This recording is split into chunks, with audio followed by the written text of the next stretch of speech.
After C section এত negative thought আসছিল যে বলে বোঝাতে পারবো না। হাই, আমি দিয়া, একটা নতুন মিনি ভ্লগে তোমাদের সবাইকে ওয়েলকাম।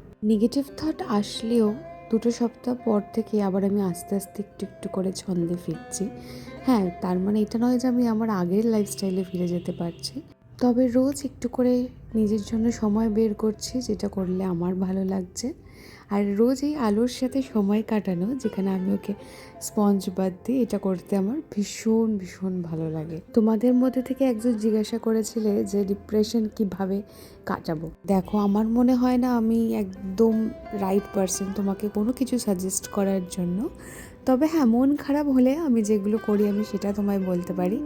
যখন মন খারাপ হয় আমি ছোট ছোট জিনিস যেগুলো করে আমার ভালো লাগে সাময়িক, সেই কাজগুলো করার চেষ্টা করি দৈনন্দিন রুটিনের মধ্যে, সেগুলোকে আনার চেষ্টা করি। যেমন আজকেই দেখো না, পুরনো জামা পরে নিজেকে বেশ ভালো লাগছে, যে জামাগুলো আমি প্রায় 1 বছর ধরে ফিট হচ্ছিল না আমার, তাই পরতে পারছিলাম না, সেগুলো আজকে পরে আমার মনটা বেশ ভালো হয়ে গেছে।